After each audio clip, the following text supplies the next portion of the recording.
one of these people who is called a Chief Technology Officer. And CTOs are just super smart people that make new technology integrate so it has an application and it evolves.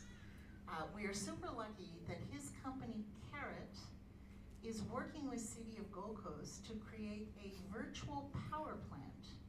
Now, it's a very different concept. Think of a coal-fired power plant, sits out in the middle of nowhere and burns coal and then brings it back to us. Anish, what is a virtual power plant? Virtual power plant is a digital application which gathers information from all distributed energy resources. So you could have a multitude of energy resources spread all across the city, as the city council has. So you're looking at batteries, you're looking at solar panels on the roofs of the community centers.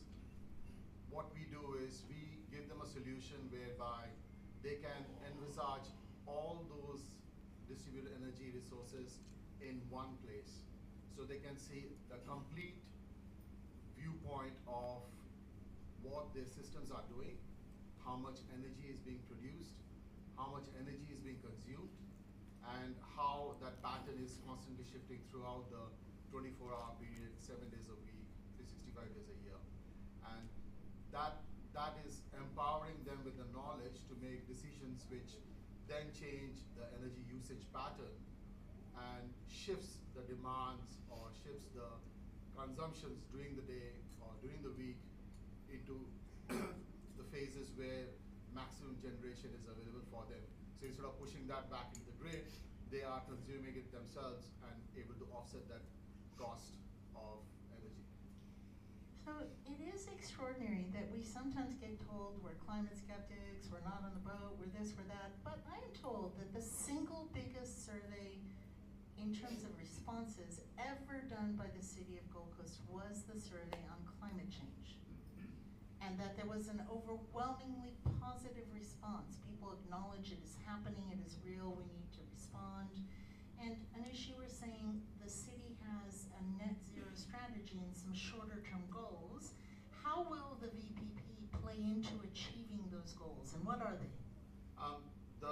The primary way they are using our VPP platform is to bring forward all the projects that they have so that they are able to get to 2030, which is the goal that they have to achieve 50% reduction in energy cost, and making sure 50% of the energy that they are using all throughout the council chambers and offices is coming from renewable or green sources of energy.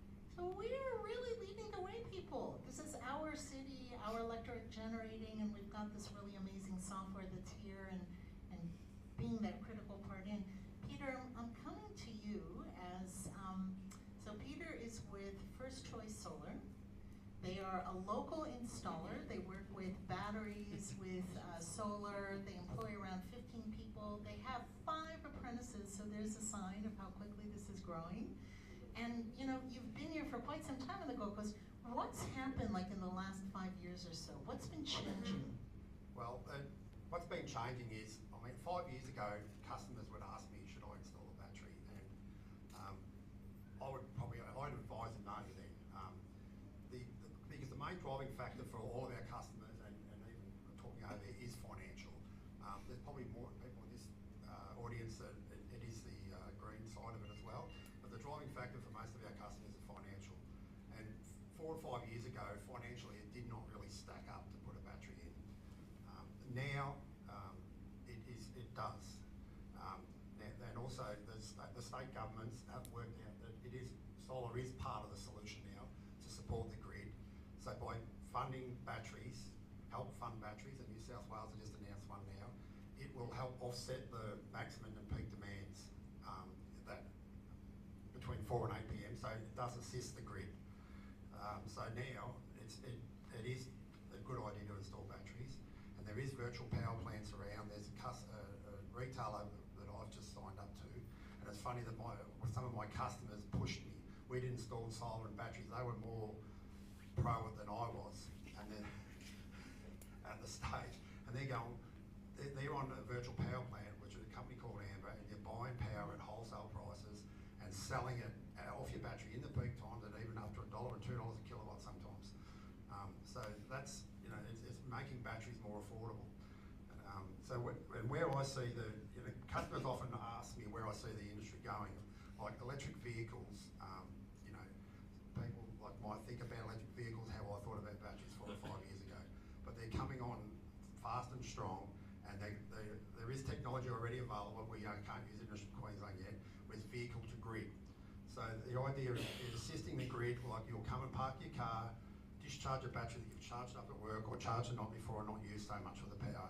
Sell your power for $1 or $2 a kilowatt hour in peak times, assist the grid, and then charge it up if you need later at night for 5 cents or 6 cents and go off to work. So the way the solar is 100% helping the grid. It's helping the environment as well, obviously, but that seems to be even as we come along here, a third thing, or second or third thing, but it's still beneficial in the long run.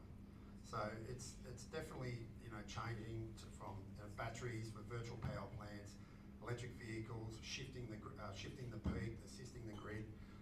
It's exciting times, and the figures that you're talking about with solar, it's exciting times for the industry.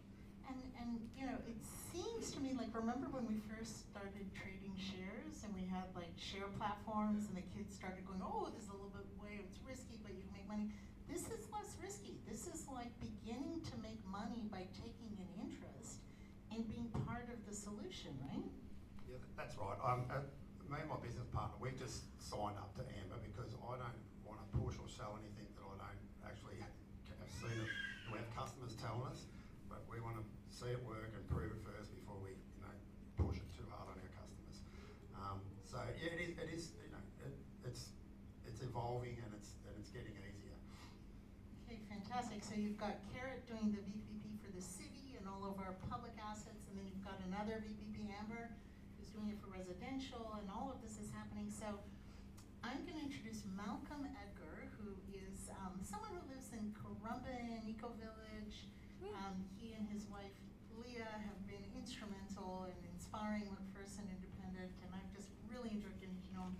He is also a super smart CTO, so he works for software companies and he's a tech guy, but he's passionate as an adopter of these technologies, and he's got an interesting perspective on resilience, because we all remember when the power went out at Christmas dinner, right? And I live in Tally Valley. We were without power for 8 days. So Malcolm, first tell us a little bit about what you've been doing with the Eco Village and the kinds of projects there. Thanks, Maren, for a wonderful intro. So I live in the Eco Village, and I'd just like to acknowledge Kerry sitting in the front who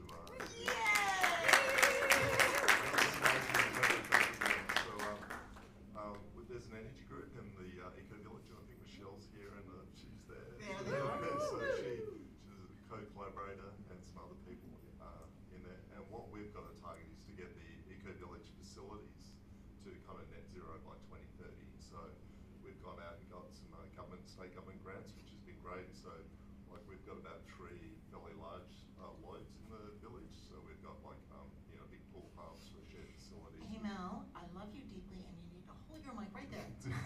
Thank you, Mark. Good on you. Coaching. So we've got a bunch of facilities. We've put solar and batteries on them, and what we're doing is we're actually sharing power between those sites using a company, another Australian company called Local Volt, so we can kind of offset the energy usage. So we're kind of sharing, not sophisticated like what these guys are doing. One day we'll hopefully get there, but we're able to share the power across the sites, which is great from a zero carbon perspective.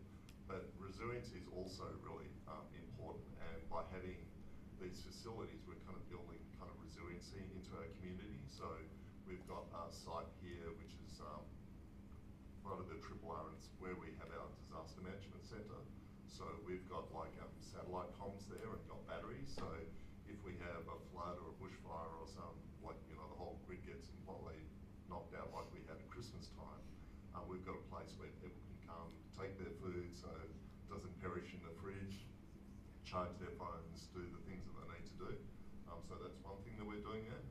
Starlink we saw was being used in down south when they had big floods went through a couple of years ago. That was kind of a critical feature for those communities. And the wastewater treatment plant as well, we've got solar and batteries there. So if we facility can keep running without having to discharge sewage into the creek, which is a really bad outcome. So super important there. Yeah. And then we had like a really funny thing happen with me where, up in Charlie Valley, we've got these wires where we're just always the last to be reconnected. So everyone was just exhausted. I had guests from the US. We hadn't had power for 3 days.